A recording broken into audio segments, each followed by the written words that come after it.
Fine. All right.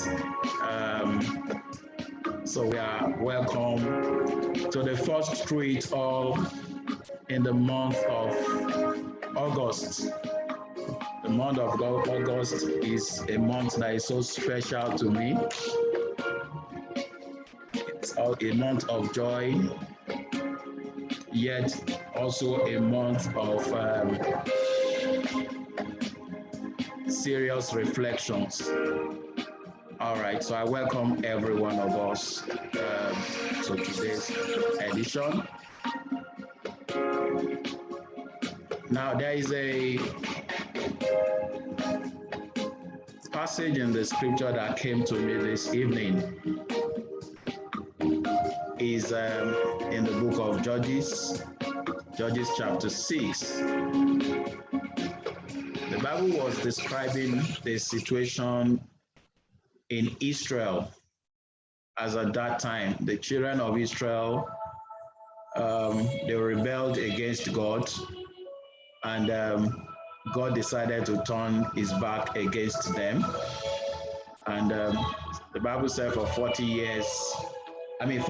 years, God just left them to themselves, and things were so bad. The Midianites, they laid a siege against the children of Israel. Anytime they decide to plant anything, the enemies will attack them, will take away their harvests, take away their heads, their cattle, their sheep, their donkeys, their everything. Things were so bad in the land of Israel, and of course the people were suffering, and hunger was in the land. And of course, the Bible said at that time they started crying to God. But there was a particular man that the Bible singled out. His name is Gideon. And the Bible said, while all those things were going on, Gideon will harvest his father's grain. And instead of going to the threshing floor or floors where the Midianites always attack the children of Israel while they are threshing, Gideon did not thresh at the threshing floor. The Bible said he took the harvest to the wine press. That was a place that the Gideonites could never imagine that they will find the children of Israel. But Gideon will harvest and will not go to the threshing floor. They will take his grains to the wine press, and he was threshing grains at the wine press instead of the threshing floors. That was innovation. That was creativity. That means at least Gideon's family, in the midst of all the famine, they were surviving. They had food to eat. And then suddenly the angel of the Lord appeared to him. And he said, "Thou mighty man of valor." And Gideon was surprised. I said, "What's mighty about me?" And of course, the angel told him, in the whole of Israel, that was the way I saw it. He was the only one that had wisdom. Everyone was crying, everyone was lamenting. But this young man then just came up with an innovation of ensuring that his family survived. And he was the only one the angel appeared to. And he said, "Go in this your strength. In this your strength of creativity. In this your strength of innovation. In this your strength of looking for solutions where others can't find solution." And of course, that's going to be my counsel to us in this first edition of Through It All in this month of August. I know there's a lot of lamentation in the land, a lot of crying, a lot of complaints. Oh, things are bad. Oh, everything is this, everything is that. Will you stop complaining with the crowd and look up unto your God and say, God, give me wisdom? Where can I do something different in the midst of this famine, as it were, going on in Nigeria? And you'll be amazed that if you stop grumbling and complaining, God will give you wisdom, outstanding wisdom, that will make people to begin to line up at your own door and say, since you are the only one that seems to have solution to this famine, all right, don't let us die. Give us food. So this is a time when things are bad, is a time for many to discover even things that had never been happening before. I don't know how many outstanding people we have here tonight that we actually discover that you can harvest your grain and don't take it to where the enemy will attack you, and take it to a place where they can never imagine, the wine press. All right, of course, that's like the story of our guests tonight. In the midst of all the famine in the country, God gave her an outstanding wisdom, that she's no more just threshing corn at the threshing floor, but she's threshing our own corn in a wine press. And when everybody is saying there is a casting down, to the glory of God, she can say there is a lifting up.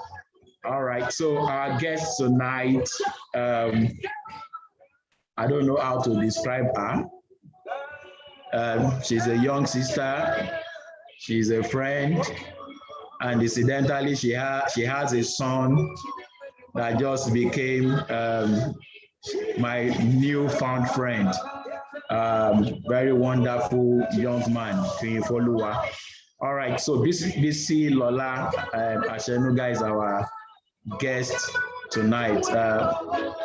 This is somebody that from the first day I met her, I found out that she's somebody very industrial, somebody very versatile, somebody that she's ready to do anything and everything, primarily to impact people's lives.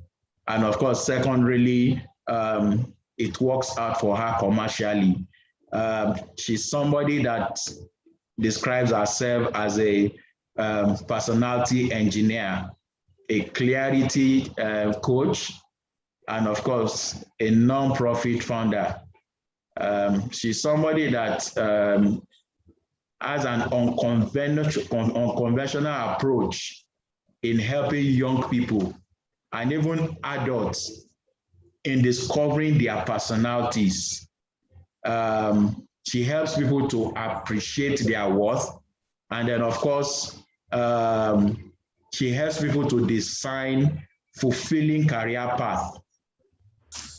She helps them to develop entrepreneurial and ease emotional trauma, you know. So she's somebody that is so versatile. She's an alumni of the Lagos Business School Enterprise Development Center. And of course, she's also a Tony Elumelu Foundation certified neuro practitioner and emotional intelligence specialist. She wears a lot of cap. And of course, she graduated from LAUTECH, that's Ladoke Akintola University of Technology in Ogbomoso. She's a food engineer. Of course, she got a BTech from LAUTECH, like you normally call it. All right, so Bisi Asenuga. I normally call her Bisi, but the full name is Bisilola. This is so nice to have you in our midst this evening. How are you? I'm doing well, sir. Wow, thank you for accepting to be my special guest in this month of August. I really appreciate it, sir. How is business? How is the family? Bless God. All right. Okay. Maybe okay. Let me just go. Let's start so I won't take time. Excuse me, sir. I think there is the music still ongoing. Oh, okay. Music is still ongoing, so we can stop it. Yes, I think so. All right. It's okay now. Yes. All right. Maybe I was enjoying the music, so I actually forgot that. All right. So, Bisi, you are welcome. So nice to have you on Through It All with Kola Olugbodi. Through It All is all about encouraging people. Through It All is about telling people that regardless of what you are going through in life, others have gone through them and God had helped them out of it. And it's just to give you assurance that regardless of what you also may be going through, the Lord will take you out of it. So that's what Through It All is all about. Of course, Through It All, the name of the program is taken out of my book. And of course, the title of the book also is Through It All. It's a book that I know is blessing lives. I know Bisi had read it. And as she was reading it, she could not hold it back. She would always get back, say, Uncle, I've just read another thing. Uncle, this is my story. Ah, God. It was a serious experience. All right. So Through It All is the name of my book and is the name of the program also. Incidentally, tomorrow is a special day to me. I don't need to tell you what is happening tomorrow. And I feel like giving out 5 copies of this book. I don't know what I should tell them to do now that will make 5 people get this book. All right, let me do it this way. Tomorrow is my birthday. The first 5 people that get my age, tomorrow's, the age I'm going to clock tomorrow, I will send 5 copies, a copy each to 5 of you. All right, God bless you. Bisi. Sir, can you give us options? Options? No option. If I give you option. All right, let me give you option. If you know my mother's middle name, that's the second option. Nobody familiar Sir, with you have to give us age bracket now. You have to give us the brackets.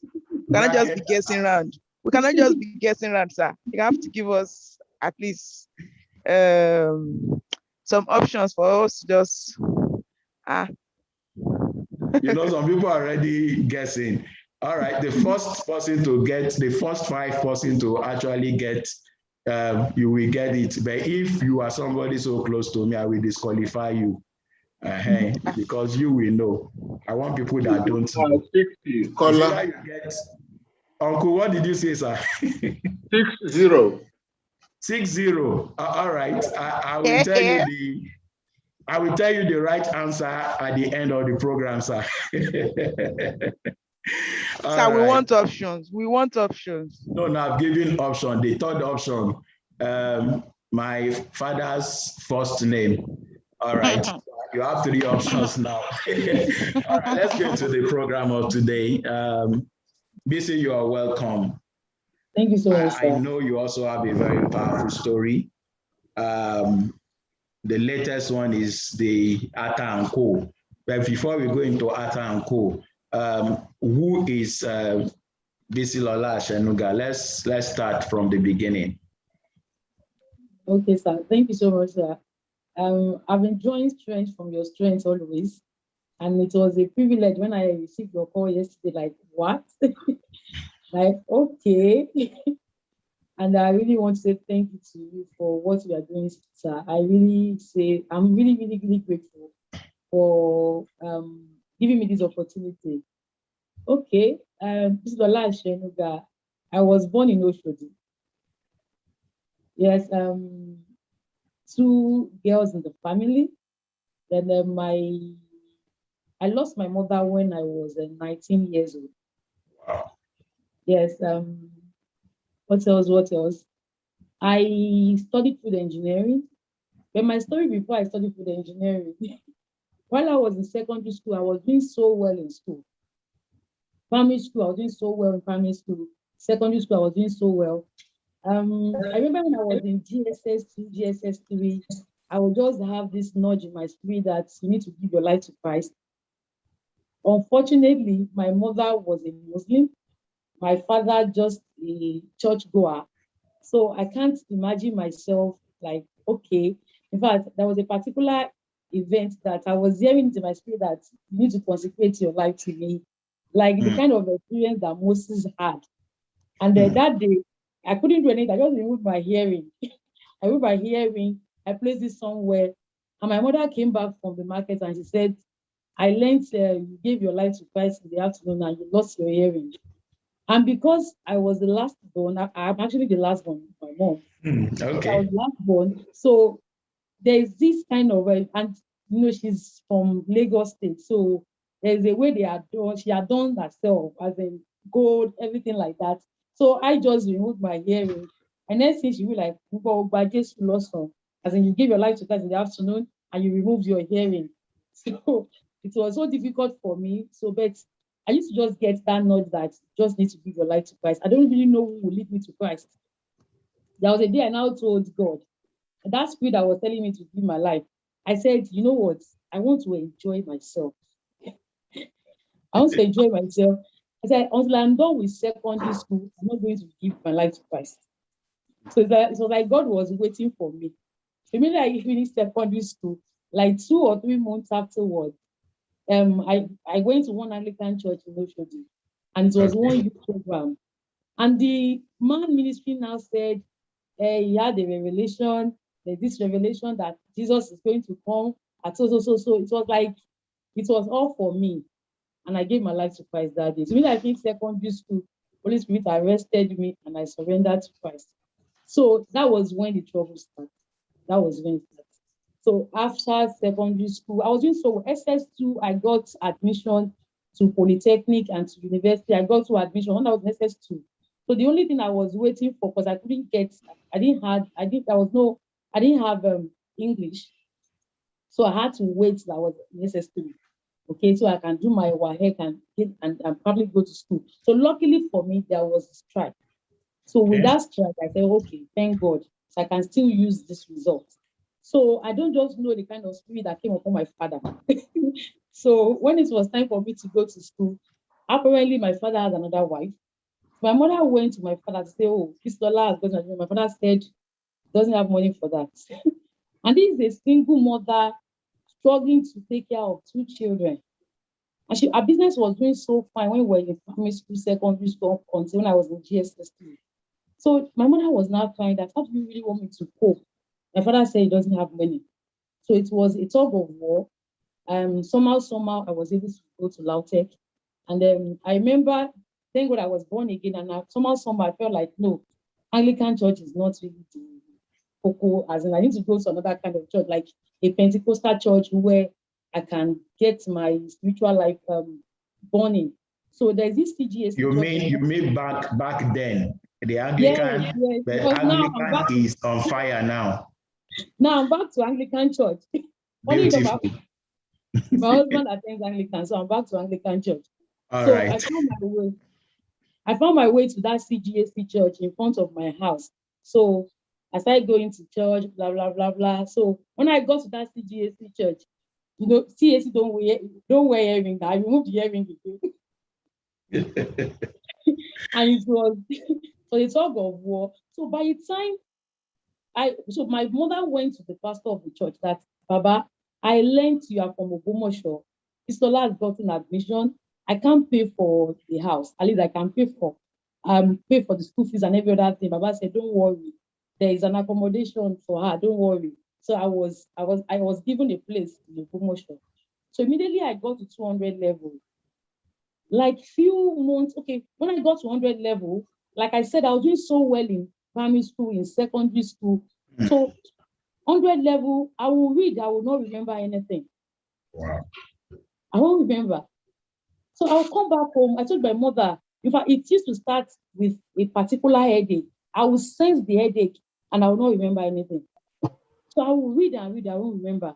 Because my mother was a Muslim, so she started going to all our fathers and every other people that she could go to, like blah blah. I'm like, I know no. that person that is Back color home. white.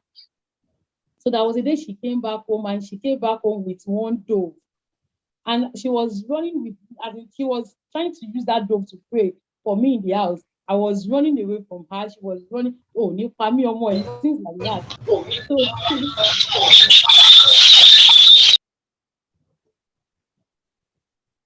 hello, sir. Sorry, you can go on.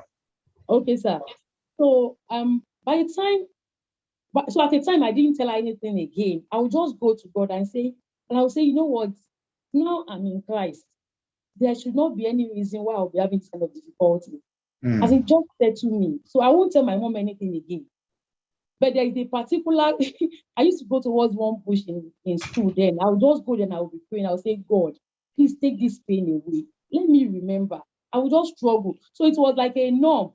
So when it's time for us to go and check our results, I know I will see here like it's a norm. Do you understand? Like, I was like, when I wasn't born again, things were fine.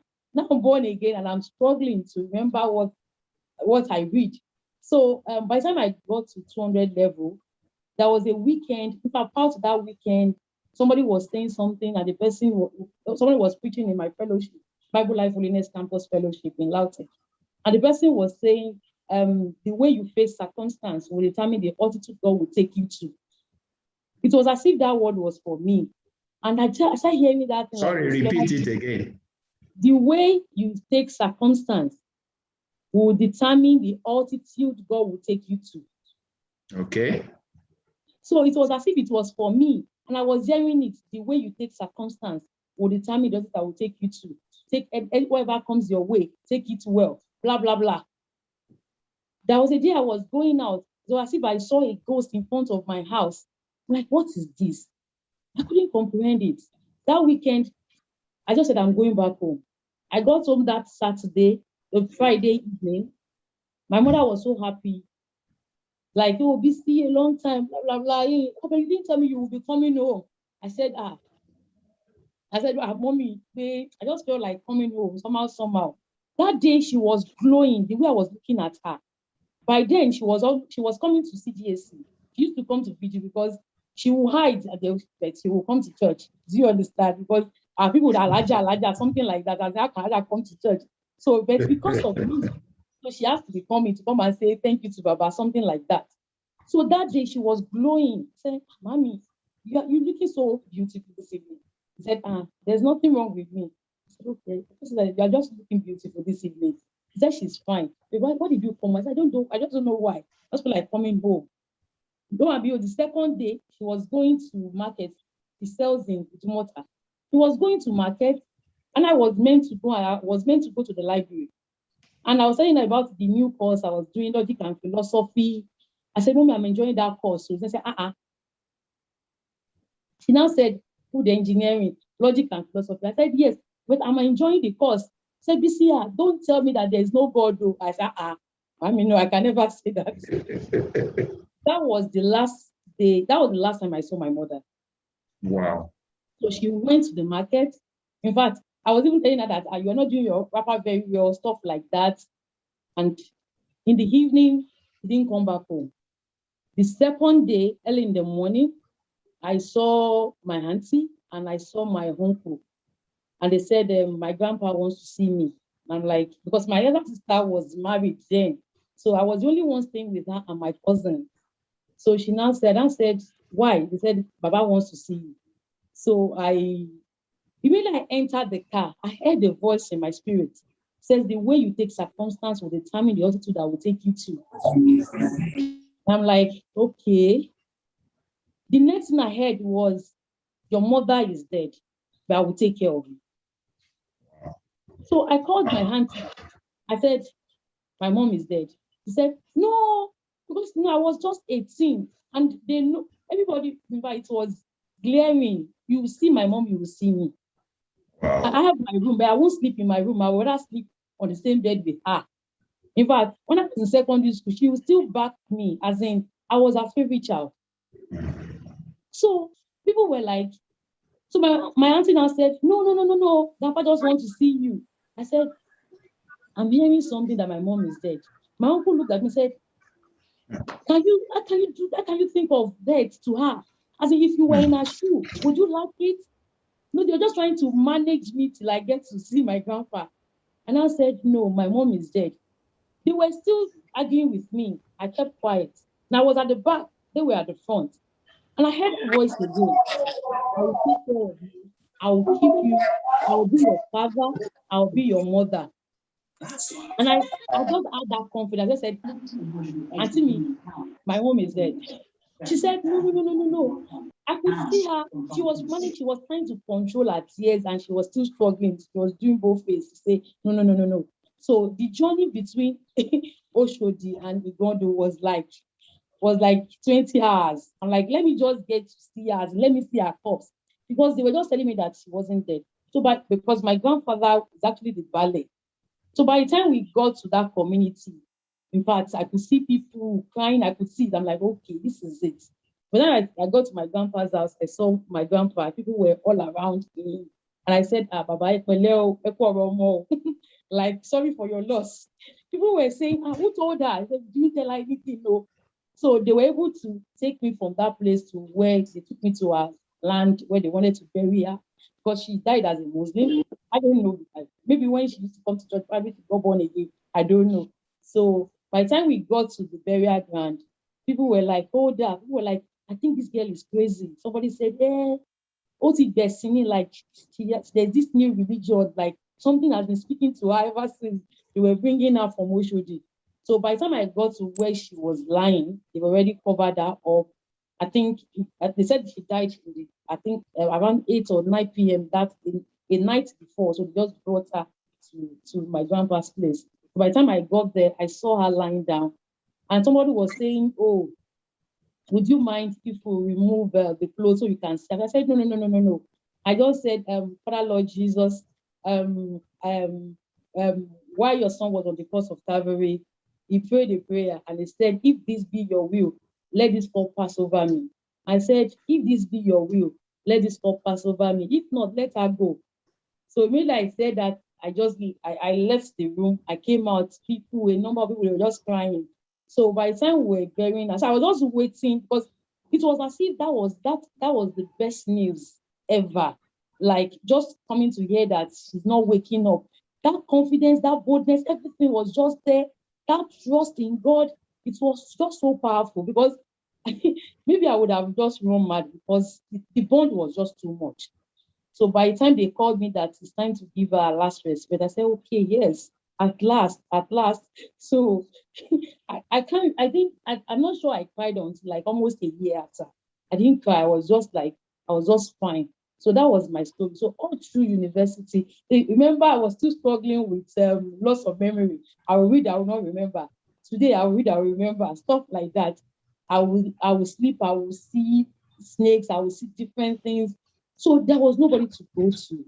So and I used to hear God, and I would just be like, God, why are you not doing this? So until I got to 400 level, and now came home one day. And that day I just heard something in my spirit. I was going to fellowship, and Holy Spirit just said, today I will turn your water to wine. And I said, water to wine. I said, it's too late. I said, all the while that you did not do it, I didn't forsake you. Remember, you didn't do it in 100 level, 200 level. In fact, I don't even know my CGP because I always direct going to see my results. I said, you didn't do it all those while. I said, you've not done it and I've not abandoned you. You are still my Lord, you are still my Savior. So even if you don't do it now, I will still save you.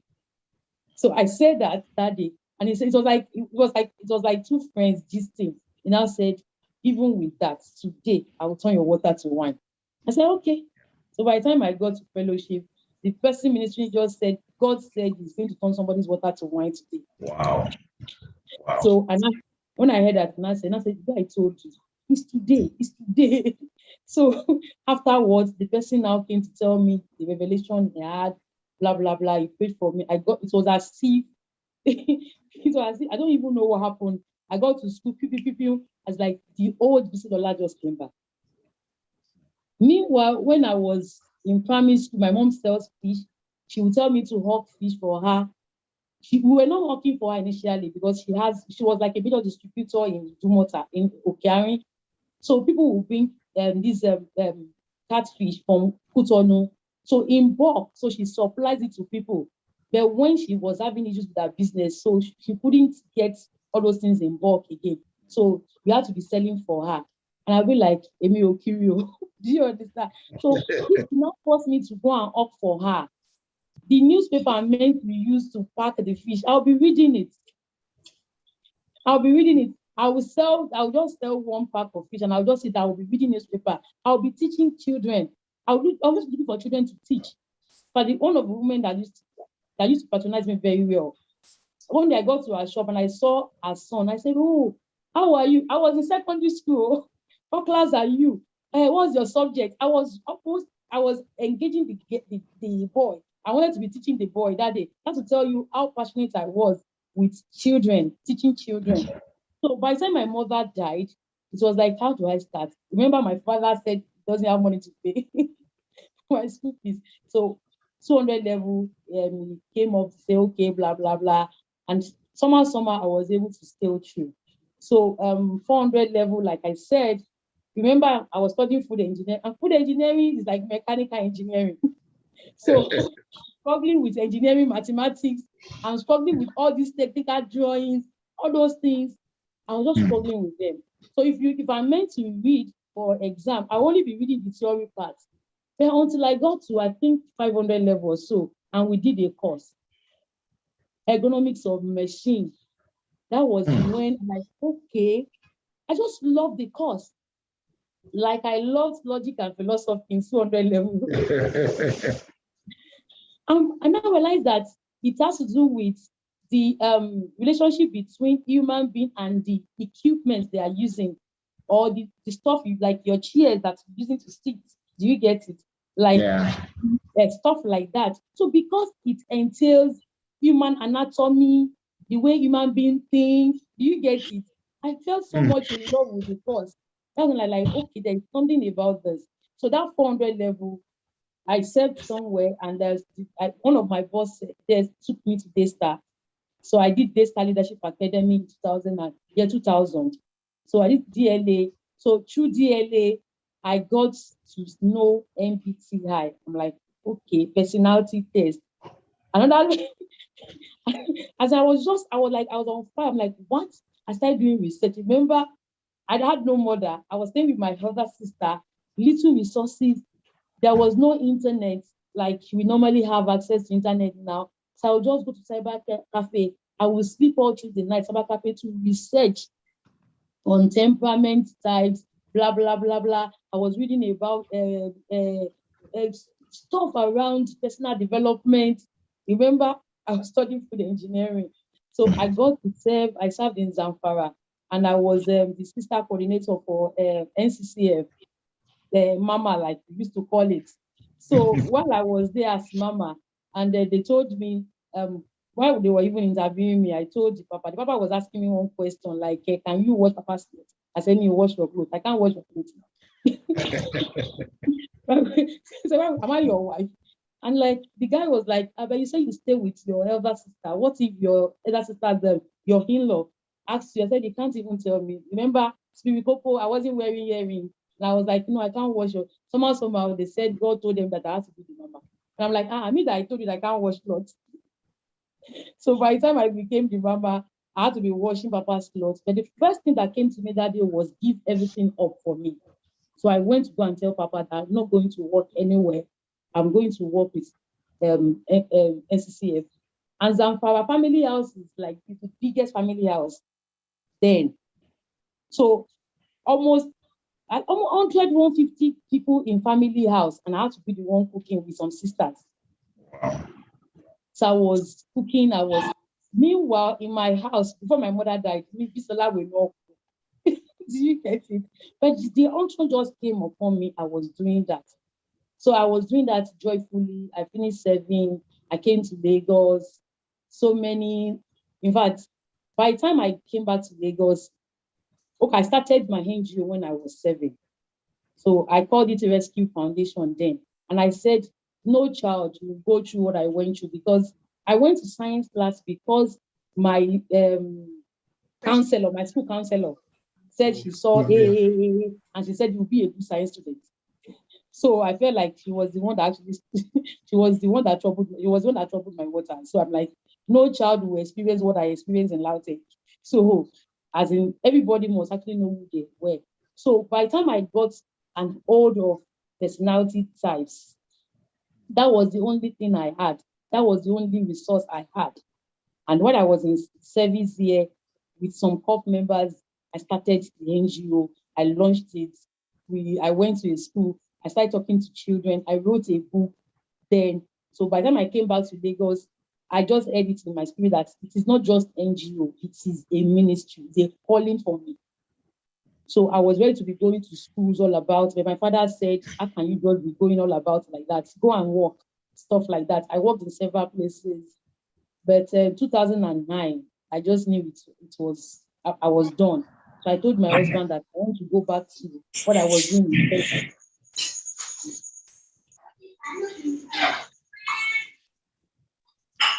Hello, sir. Sorry, please go on. Sorry. Okay. So somebody came in with open mic. All right. Okay, sir. So by the time I started the NGO in 2009, it was not really easy because no fund anywhere. Remember, Bisilola was born in Oshodi. Yes, there's no fund anywhere that this is what you are starting with. But my husband agreed with me. I remember one time one of my in-laws came to me to say, how can you agree to that? So you'll be the only one supporting the family, this and this and this and this. And that's what she wants to do. So I started the NGO. So 2010, I started a project in Oshodi with secondary school students. I started calling it then Rescue the Scholars. So we're giving children free vocational training, free life skills. I don't know what to call it then. I'll just put everything together. I want to teach them how to make decisions. I want to teach them this. I'll just go into something. I'll just get materials online, blah, blah, blah, blah, blah. So by the time 2010, I started in 2010, so 2012, I just got someone that said, I would do my program, I would do the reports, the financials. I didn't go, nobody trained me. I was looking for mentors. It was so difficult to get mentors. There was no Instagram, there was no Facebook, nowhere to learn. So I remember going to one woman that actually wanted to mentor me. I want to do non-profit the right way. People were not opening their books and people were not actually warming up. So I was just doing it anyhow. I would go to the internet, I'll go and check how do you assign a board of trustee. I would look for materials, I would just be reading. I got to know how to do reports and everything. So somebody supported me one time and I gave the report to him and he called me in the middle of the night, around past 10. He sent a message, can I call you, Bisilola? I said, yes, sir. So he called me, he said, I saw the report you sent to me. Beautifully done, well done. I said, thank you, sir. He said, you see, is the NGO registered? I said, no, sir. He said, I'm going to put the bill. So I'll send my lawyer to you, blah, blah, blah, blah. Hello? Just go on. Sorry, somebody. Just go on, PC. So that was how the NGO was registered for me, and I was just doing so well. Then I've been hiring Lagos business that one day, me too, I will go there. I just got to his office one day and he gave me a newspaper. He said, look at this course. You need to go and do it. I said, uncle, remember, even the NGOs, but there was a day my husband told me that, because I will do projects, I will raise 200,000. Instead of me to just spend, I was like, no, I should have this, put that kind of fire. This should be added. The children need this. And by the time I'm done, I will not be able to pay some of the instructors. I'll come back home. He will not be the one to be paying. So there was a day he told me, Magic, they say, don't come back home, come and tell me that you are still owing some instructors. So luckily for me, So the man, he now said, I said, Uncle, I can't afford it. He now said, don't worry, I will settle the bills. Go. So that was my first encounter doing structured courses. So from there, I've gone back there to do so many courses. I've so somehow I ventured into, remember, I studied food engineering. I was doing self-assessment for people. I did some courses on career consulting. I became a career consultant with Career Direct. So I was doing so many things in that line. So until last year, almost 4 years ago, we were to change. We are looking for a new accommodation. I saw this particular house.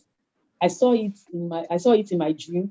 So by the time we were looking for accommodation, I knew what I was looking for. So anywhere I get to, I know what to look out for. I was like, this is not the house. So by the time I saw this house, I said, God, how can you? Because my house is close to the market. I said, I can't live in this place. It's rowdy. And God said, that's where I want you to live. So this is how the story of Atanko started. So, and God said, this is where I want you to live. It was so difficult for me. So I said yes, like almost 4 years ago. So one day I was going out and the Holy Spirit now took me. So it was like, remember I said the house is close to the market. So he was now showing me people selling. He was saying, look at this woman. Can you imagine what she's selling? How do you think she will break even? She needs financial skills. Look at this woman. See, she's selling pepper. She won't finish this pepper. She will not finish it too. So a number of them will go to waste too. She needs help. Blah, blah, blah, blah, blah. Like, what's my role? So one day now said, I want you to be selling pepper. I said, no, that's not possible. How can I be selling pepper? So like 4 years ago, I said it's not possible. So I remember there was a day I had a dream.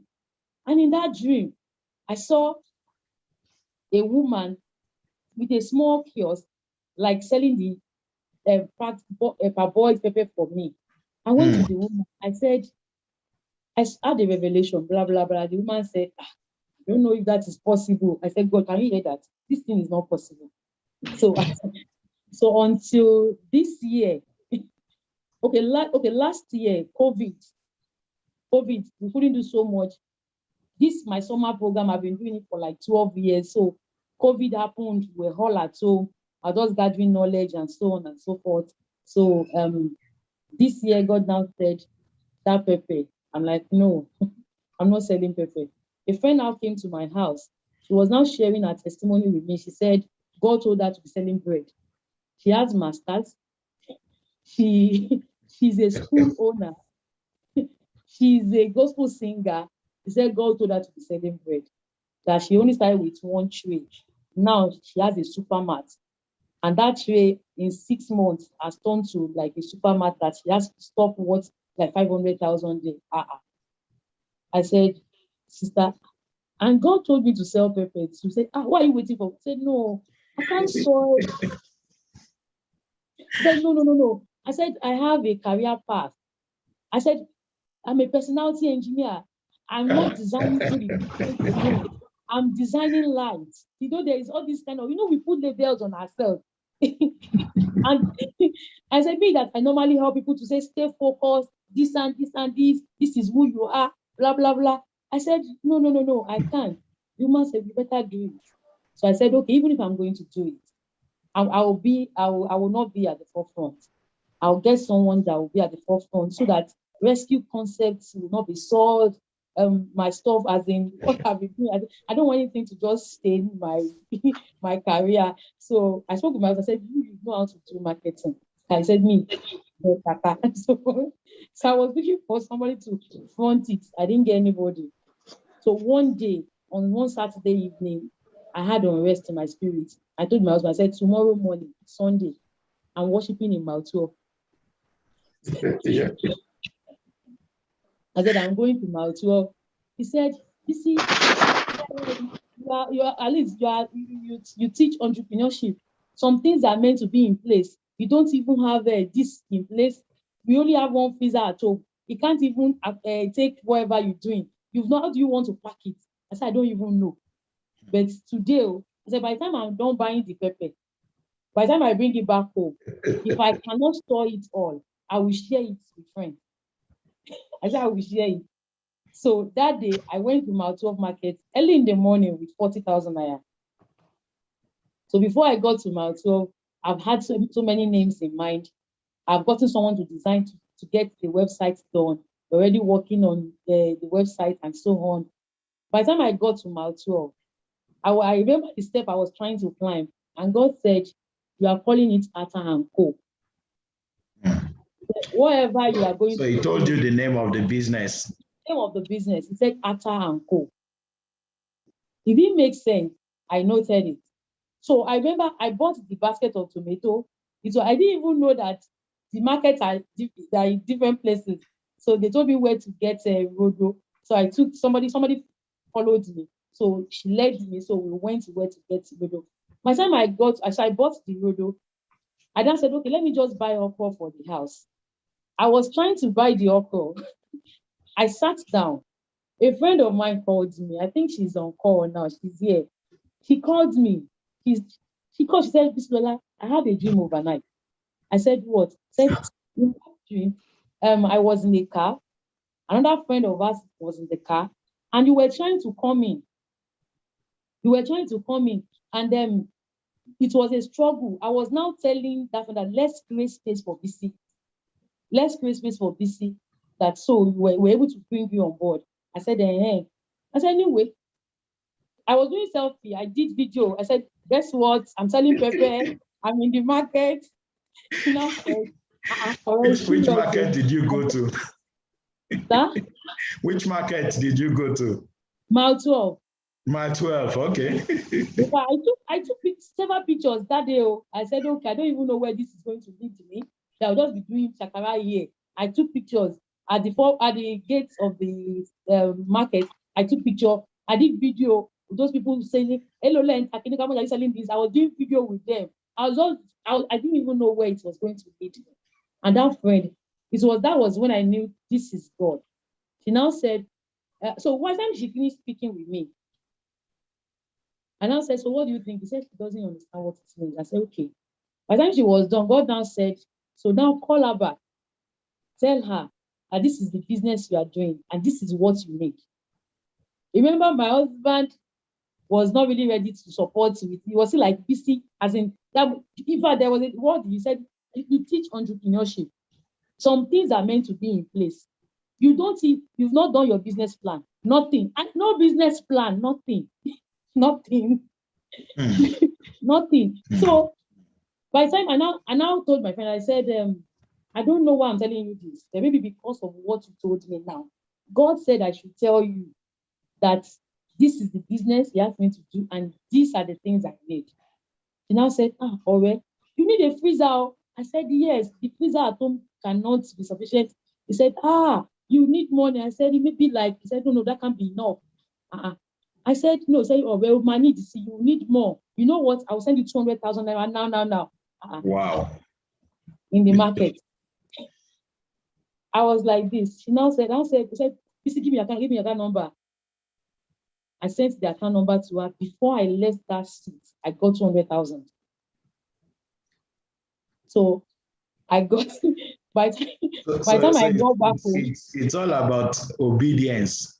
Yes, sir. You know, and then I think God wanted to just prove to you that I'm the one telling you to come and become Iyalata, so to speak. Yes. You know, because I'm so sure the you that went to Lautech and went everywhere, you can't even imagine yourself being in Mile 12. Not as if you want to buy things for the home. my vision board, if you check my vision board every year, you will see ambassador, US Kinikon. You will see all those stories there. You will see it's all about self-awareness. If anybody is pushing self-awareness in Africa, it's going to be Bisilola Asenuga. So that was my story. So by the time I got back home, my husband came in and I said, anyway, I can see that you are cleaning your pepper already. Auntie, so I have an auntie that she has the resources. She could say, "Bisi, take this money as well." She too, she was telling me, no, some things are meant to be in place. In fact, they've seen themselves. She even sent my husband to me, like what auntie said, this and this. I said, don't worry. Tomorrow I'm buying pizza. Wow. You have to get ready to give me. I will buy my pizza tomorrow. So I had abundance, and thank God I had all these stainless pot, big stainless pots in the kitchen. I brought them out. I said, "They are shishensin." I started cooking. The second day, I started going online. How will I package it to? Remember? So I started looking for the best packaging material. Should I use plastic? I started with plastic, 4 liter. God bless I have another friend. God bless her so much. She was my first customer. She said, "Bisi, I need 5 liters." I had beautiful friends that supported me. We were buying 5 liters, 2 liters. I didn't know how to price. I'm like, because I'm used to selling services. I consult, I do stuff. I don't know how to sell products. Remember when my mommy, that's why I had to talk about me hawking fish for my mom. I will not hawk. I won't hawk. So I'm like, it was just funny. I started that month. I remember one day, and I realized that. Sorry, Mrs. So what you did for your mom, hawking was just a training ground for what is happening now, because you never knew you were going to hawk any tangible product. Yes, yes. So there's a way God prepares us for things ahead, so to speak. Yes. We may not know what is happening, why He's taking us through some things, but then they are actually part of the procedure that is joining together to make us get to where He's taking us. All right, I'm trying to bring out the lessons as you are going on, so I won't forget. Thank you so much. All right. So I started selling, and I remembered that while I was teaching, anytime I teach the children, there was a time we did a need assessment for some children in Oshodi, just to know their prevalent issues. So remember, there was no formal training, but BC and internet. Me, I will research anything. I got template of how to do need assessment for social works, as in I designed so many things, and I was able to get a major fact that the children don't really have issues, it's their parents. That's why those ones in slum areas. So I'm like, parents need to connect better with their children. And the children, there was a time one of them told me, said, "Mommy, we are not the problem. Start talking to our mothers." Wow.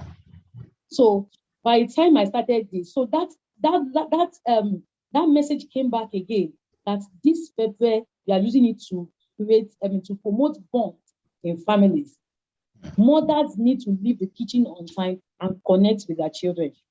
I said, okay. So my tagline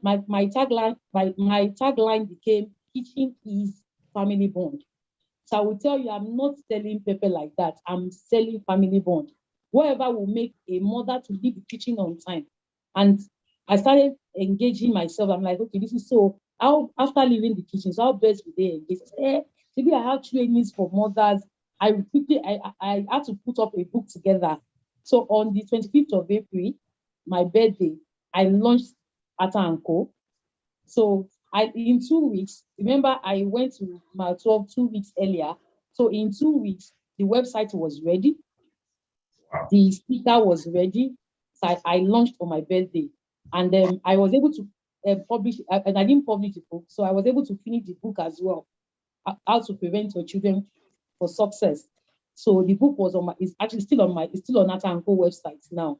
So that day, I was just like, you have to connect with your children, blah, blah, blah, blah. Few weeks after, I remember I was asked, I said, God, I need more customers. You are the one that said I should go and sell people. So how will I get customers? He now said, now, go and do a small banner. Look for cold rooms around you. Tell them to be selling for you. So that week. Sorry, look for what? Cold rooms.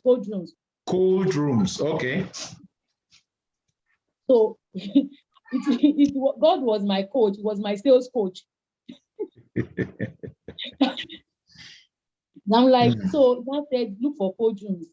In fact, so I'll use bike. I was just taking bikes everywhere around my community, looking for cold rooms, looking for supermarkets. So there's this big cold room I saw. I gave the manager there, I gave him the pepper. I gave him tomato pepper, and I said, because I package it separately. So the tomato is 100% tomato. Then the pepper is patache, chombo, rodo, onion together. All right. That was the way God told me to do. He said, make it separate. Wow. Make it convenient for them. Let them. So he was even giving you the specifications. Yes. Yes. Wow. Yes. So by the time I got to that cold room, I spoke with the guy. The guy said, "Oh, I don't know if my madam will accept." So I said, "Tell your madam, please." Almost a month after, I didn't hear anything from this cold room. So the day the madam called me, she said she needed, I think, 10 or 12 pieces that same day. She said, "I love what you are doing, blah, blah, blah. I will push it for you," so forth. By the time I got to meet with her one-on-one, she said, "The banner you gave us is even small. I will pay for a bigger banner. Go and give me a bigger banner." Give me a bigger banner. Give me flyers. Oh, okay. Sorry, some things are just clicking in my head. So God told you to go to cold rooms. Yes. Because that's where they sell fish or Yes. fishes.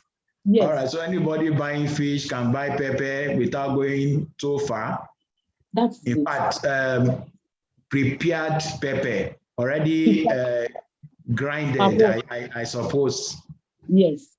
So God was so thorough with you. It was thorough. Wow. Wow. It was thorough. All right, go back to the woman with the cold room. So the woman, apparently she's a minister of God in MFM. So I sent her the website of Atta and Co. I sent her my NGO's website. She said, "I've checked everything. I love your energy. I can't connect it. As in, you doing this now, selling pepper." I said, "Ma, that's it."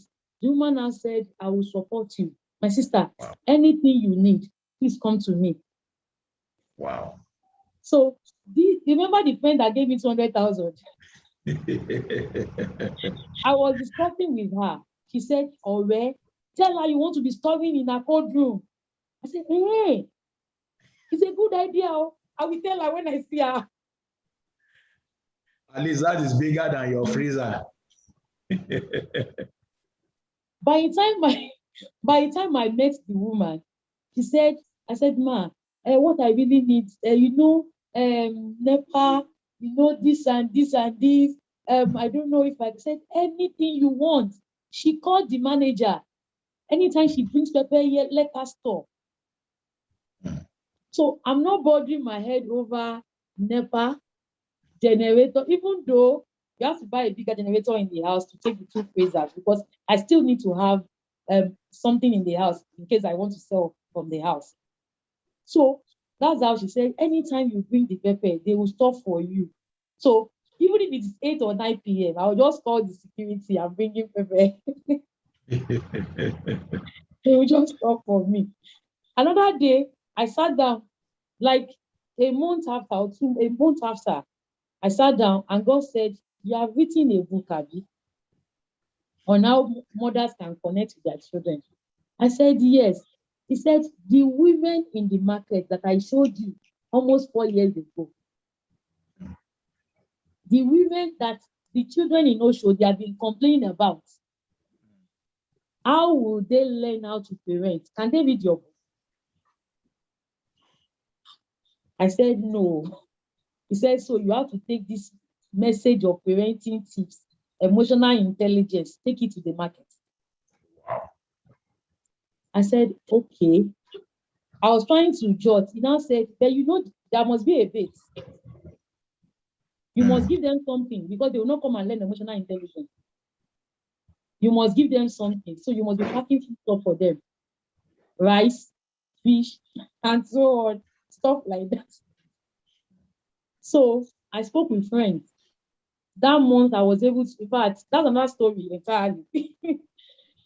It was a beautiful vision. I called it Better Me, Better Family. That mothers, if they are better mothers, then they will have better families. Wow. So, Wow. and God told me, so you pack food stuff for them. I said, and maybe I'm selling pepper as well. I'll be giving them pepper. So they will have rice. And funny enough, when I was talking to the women, the first meeting, I said, I'm one of you, I'm selling pepper. He said, hey, they were happy. And I said, so God had to create that common ground for you. And I'm like, they were so, in fact, some of them will be buying from our 12. So they are the ones getting pepper from me from our 12. Wow. Wow. So somebody is asking if the tomatoes boiled. I used to boil it. The moisture content will be reduced before we now put it. So all you just need to do is just take it to the kitchen, get your protein ready. In 5 minutes, just put your protein, put your oil, and your stew is ready. So you have a few minutes to spend in the kitchen. So it's boiled. So maybe that was why God made you to study food engineering. But Uncle, food engineering is not really about processing. It's food equipment. But it is food. It's food, yes. Maybe you were struggling there and that you didn't want to study anything that has to do with food.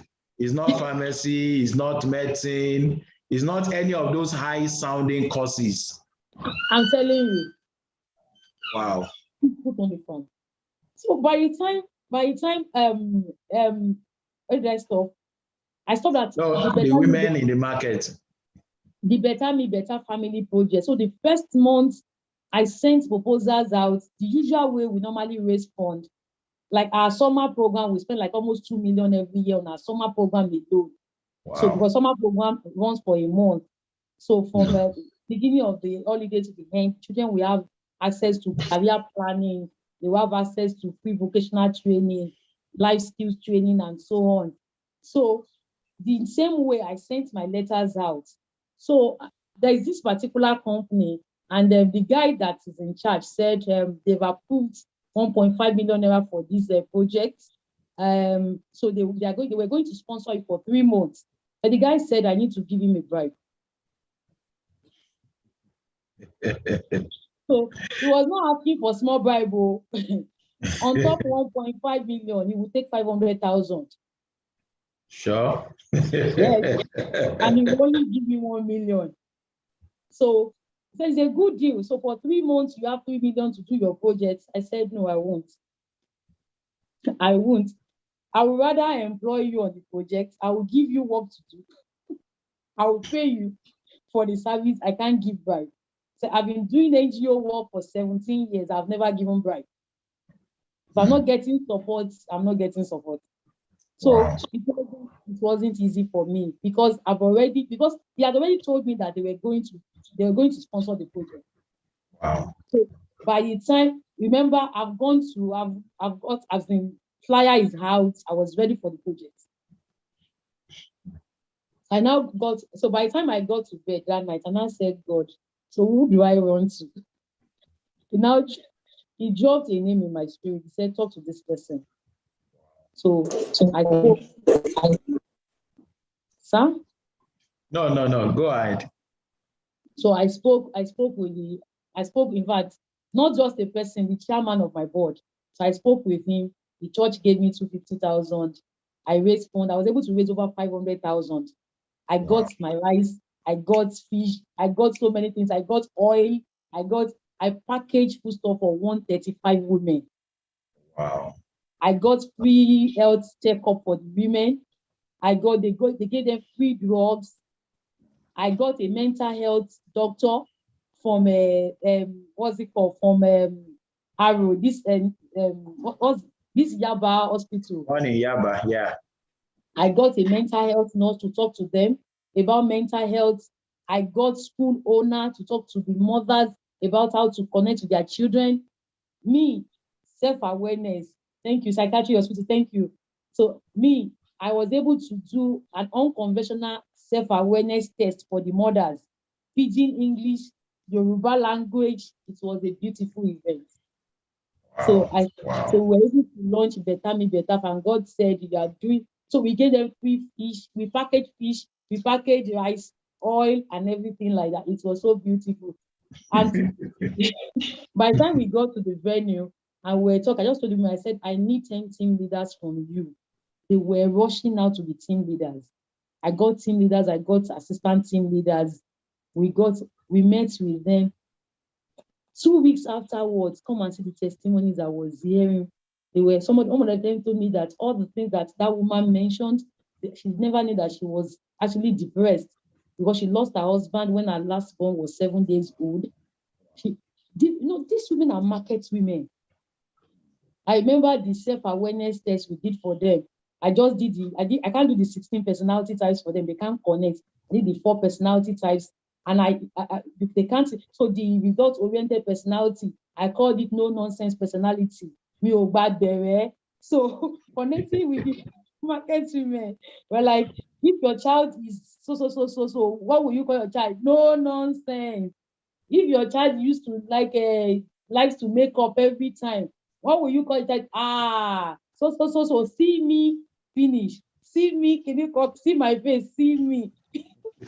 And I printed 150 copies.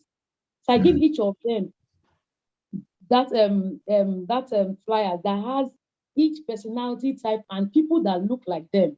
So for result oriented, I put Fashola, I put Dora Akunyili.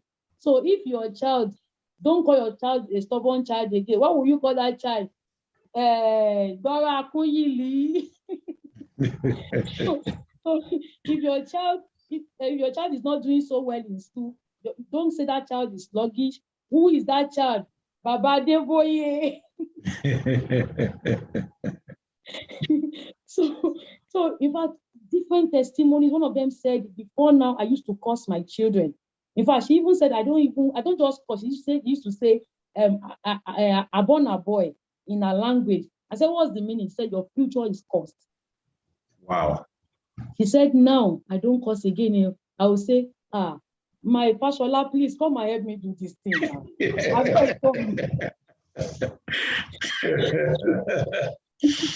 now. We have done 2 editions of Better Me Better Family. We're having new members every day. 15 of the market women said they want to go back to school. They're starting adult education with them next month. So after the first edition, I go back home and God said, now you have obeyed me, so we can talk about next level. Wow. This is so inspiring, BC. So very inspiring.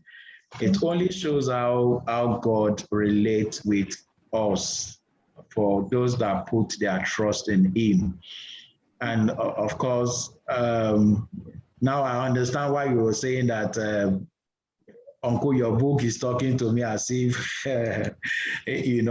it only shows the part of taking our church going and everything, taking it to the level of having a one-on-one relationship with our Creator. The truth is that God speaks. Most times we suffer because we don't know that God speaks. We don't know the plan He has for us. We don't know the things He wants to do with our lives. We do a lot of trial and error, and at the end of the day, we get so frustrated because we just keep hitting our heads against the wall. So of course, from your own life now, almost from the moment from childhood up until now, it's been the influence and the impact of God upon your life that keeps leading you this way, and talking about business now, of course, all the courses you did in the past with Lagos Business School, the everything, now God wanted you to use it for these women. Yes. But all the things you did was just preparatory classes, so to speak. And then entering into the pepper business, so that you can connect with these local women. And now see the testimonies you're talking about. No NGO, I've not heard of any NGO that has anything that has to do with market women. You understand? Those are the neglected ones. Yes. Those are the people that, yes, even though we buy from them, but they feel that the self-esteem is always low. Yes. We are not worth anything. Sincerely speaking, Bisi, you going into the pepper business will give a lot of them a lot of rethink. If a graduate, somebody as touche as you is in this business, then that means we are not the abandoned ones. You know, if in Yoruba thing they call you Omalata, Yes. if they call you Omalata, they are actually telling you your life is finished. You don't know anything good you can do with your life. Book you cannot read. Nothing you can do except to be Omalata. You understand that type of a thing. But everyone and anyone can become somebody. You can become somebody in life.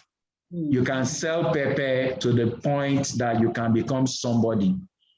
I mean, those are some of the things I'm getting out of what you have said tonight, and it is so inspiring, you know. And of course, now we're going to be closing, Bisi, and I know a lot of people have a lot of questions in their mind, more especially as touching. Many ones want to go into business. They want to be entrepreneurs. They want to start something small. But the biggest question everyone always asks: how do I know what to go into? How do I start? You understand?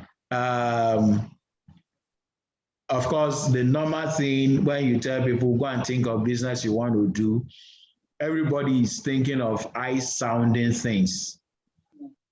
High-sounding, how they are going to want to sell not anything like pepper. You know, some of us are here when I interviewed Ayodeji Megbokwe. She too was somebody that was looking for what to go into. And then the husband gave her 1,000, and the 1,000 can only prepare moi moi. And before she knew it, 1,000 led her into the moi moi business. And moi moi business looking like a me moi moi, you know, that type of a thing. And moi moi actually took her all the way to the White House. Of course, she is not only just selling moi moi now, she has a thriving eatery that is doing well. You understand that type of a thing. So now, since you are the one I'm interviewing, advise somebody here that wants to go into business and don't know what to do. What would you advise the person? Okay, thank you so much, sir, for that question. Of course, we talked about the place of God. Yes, it may sound so stupid, it may sound foolish. So wherever God is laying in your heart, because I remember there's another major thing that happened to me. By the time we were doing the Better Me, Better Family, the first project, remember I said we gave the women fish. So I had to go to this cold room, go and buy fish. So the woman now said, I need to support this thing you are doing with women again. She gave us 1 carton for free. And she said I should not put her name anywhere. Wow. The next edition we did, the last one we did, she gave us, I think, almost 80,000 naira. Do you understand? So if God is laying anything to the heart, just go ahead. But aside that, over the years, like I said, I'm a personality engineer. There are a number of things that we look at to help you with like a self-diagnosis test to say, okay, this is who you are. And that takes me back to my consulting stuff. I remember last year, I was asking God what he wants me to do in 2021. He said, I want you to take the assessment test online. So I confirmed how much I was going to need. I was going to need almost like 1.2 or 1, no, like 1.5. That was the bill given to me. And January this year, God said, by the time you are done with the assessment test, make it free. How can I spend over 1 million on something? Because I know, remember I said I'm a career consultant with Career Direct. Career Direct is a US company. So standardized assessment. But I know that what I'm going to put together in my own psychometric test is not just the usual. Do you understand? Because I've already, I said, how can I put all this together? And you say it's free. And God said, what do you have that I can't take from you? Wow. I started crying. He now said, you know what? I'm going to vet businesses through this. I want to use that assessment platform to reset Africa. So we came up with a project called Africa Reset. And that reminds me, when I was preparing for this meeting, Uncle God told me, said, new vision will be birthed after this meeting tonight. He said, hope will be renewed. Hallelujah. So if you are here and you think it's all over, no, God is saying, hope will be renewed. All hope is not lost. He's renewing your hope in him. He said new vision will be birthed. Just stay in tune. Just release yourself to God. So it now told me, said he wants to use that assessment platform to help people to have, to understand themselves and to change Africa. So I put everything, all the resources that I had. A friend gave me 20,000. I was able to raise few resources. We came up with that website, with that assessment. Anybody that gets to decide to be like, what, this is deep. Not just behavioral test. You have emotional intelligence. Because I remember, because I've done few things with HRs before, because I normally help HRs to get staff. I know the reason why a number of staff are unproductive is not because they don't really fit in, but because they still have issues bottled up that they've not addressed. So if you have an employee getting to do our test, emotional intelligence would have been done, the support would have been given to you. So you will know you know ahead that this staff is still battling with relationship with others. So you can address that. So you will know the issues, because we have different life issues. We're able to put life issues into 4 segments: social issues, entrepreneurial issues, environmental issues, and so on. So you will know the issues that your staff is attracted to.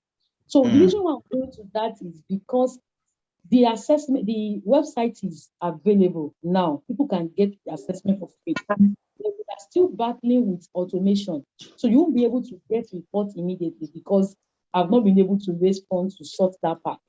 So people can get assessment done, and at least I will get people to work with me. So if anybody is and they're still struggling to get to know who they are, to know the jobs they fit, to know the vocations they can do, even if they didn't go to school, to know the careers that suit them, to know why they are struggling. You have life imbalance test there. You will know the state you are. You will know where you are struggling. There is value test there. All those things put together, we will be able to recommend to you a career path that suits you. We will recommend to you the vocations that suit you, even if you don't have any formal education. So as it is now, people can go to explore.yokiafrica.org to have free assessment done, and they will get their reports. Remember, I said we have not done the automation part, so the reports may be delayed. It will not be immediate, but surely we will surely get back to you. All right, thank you so much, BC. So that one is the assessment will help people to discover what they are supposed to do. All right. But of course, like you said, the first, the starting point is God. Have a relationship with him, and the Lord will begin to lead you, you know. Proverbs chapter 3, verse 5 says, trust in the Lord with all your heart. Lean not on your own understanding. In all your ways, acknowledge him, and then he will direct your path. And Psalm 32 verse 8 says, I will instruct you, I will teach you the way you should go. And I will watch over you with my eyes. Another version says that I will lead you in the best pathway for your life. So God knows the best pathway for your life. He knows the best thing he wants to do with your life. So when you put your trust in him, when you go to him, sincerely speaking, you will be amazed the things that God is going to lead you into. You'll be so amazed. I mean, it's not my story tonight. It's busy story, so I'm not going to share my story. Sorry, I want to answer. Some people are asking me questions. So okay. For the assessment, is explore, EXPLORE .yokiafrica.org. Yoki is the name of the NGO. Yoki is YORCI Africa.org. All right, maybe you should type it to the chat the chat room. We've run out of time, but in case one or two persons have questions, you can quickly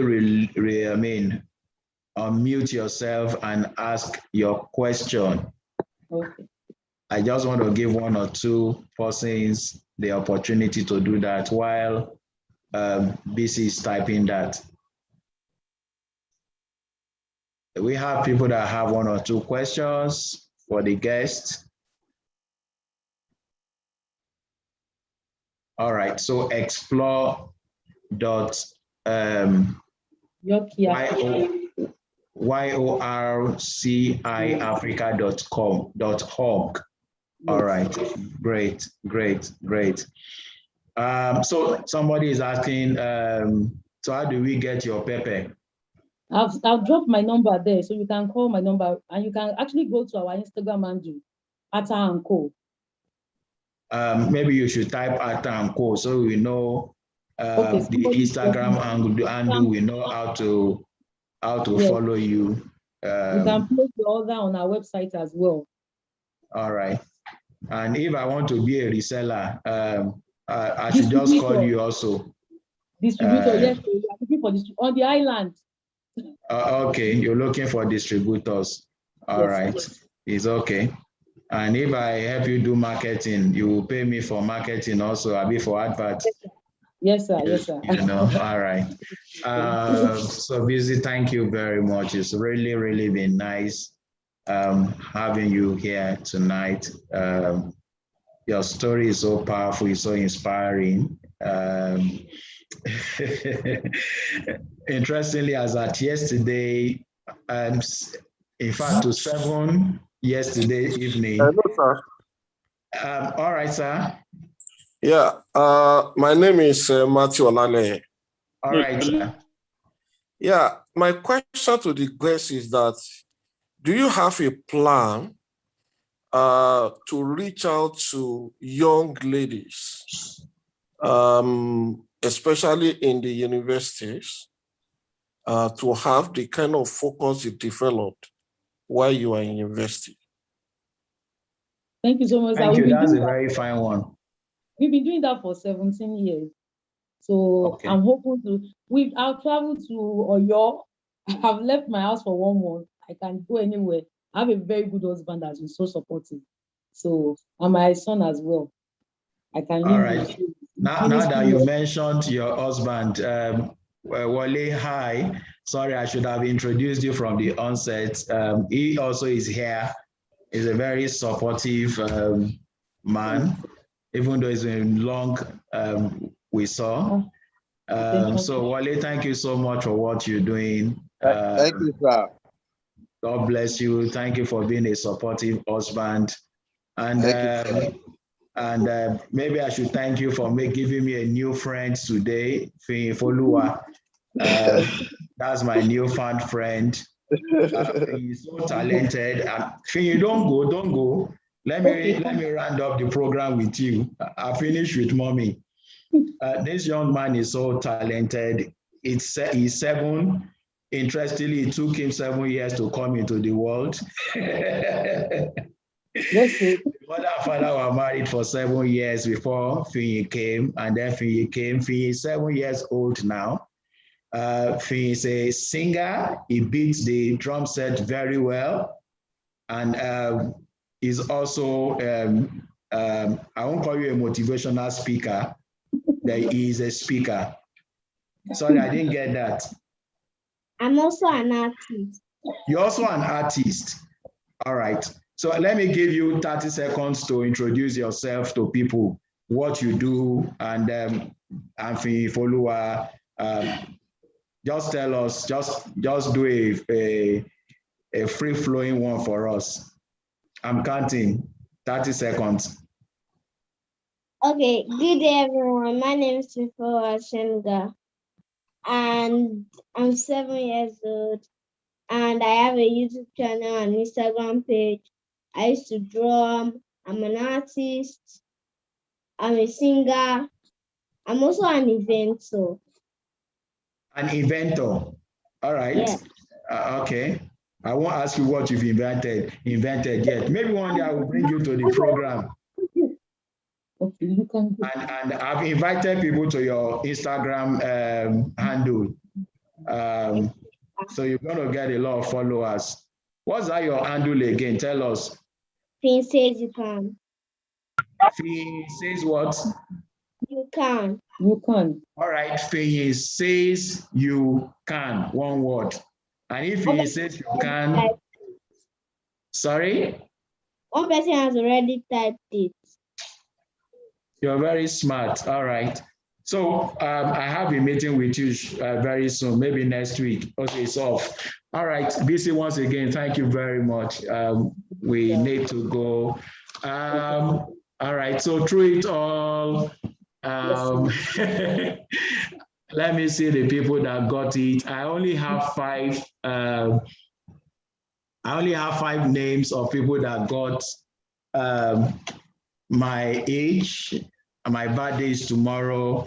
All right, Uncle Tade Adebanjo. All right, you got it. I'll be 56 tomorrow.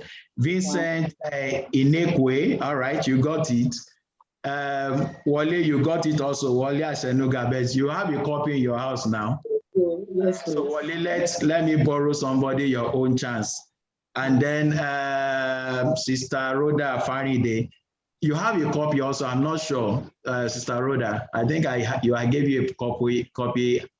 You had a copy. Please let me know if you have. I don't think you need to get again, but if not. Uncle, all right. Can we give Wale slot to a friend that is online? All right, that is it. You get it. So there's one more book. Adebisi Akintola is her name. All right, send me the name. The person asking me for options. What's the name again? So I give you the 5th copy. Thank you. All right. What's the name? Adebisi, I guess. Adebisi, Dr. Adebisi Akintola. All right, that's the person you're giving your husband's slot to. All right. So Wale's copy. Sorry? Yes, Wale's copy goes to you. All right. There's one more person. Are you the one that was asking for options? No, she wasn't. She was not the one. She wasn't. If you are the one, please let me know. I need one. No, it's not Panid. There was. All right, Oye Dola. I will send a soft copy to you, but 5 was going out today, and all is out now. Okay. You need I will send my email. All right, send it to me, and then I send it through other means, not through this, and then you get it. Thank you, everyone. I appreciate you.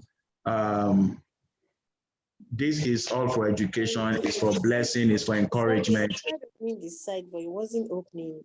Good evening. Oh, evening. Which site? Oh, okay. That of BC. Yes, please. All right.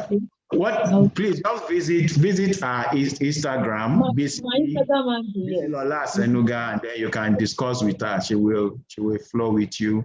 Next week, by God's grace, I'm bringing a young friend again. He's somebody known, but I love his True It All story also. His name is Arole, Wole Arole. So all things being equal, is my guest next week. How he came from nothing to what he is today. I appreciate all of you. Thank you for joining the program. Please, let's do it again next week, Thursday, 8 p.m. Same Zoom. And I'm so sure you will also learn some things. So I thank all of us, all my friends, and all my egmons that are here. Thank you.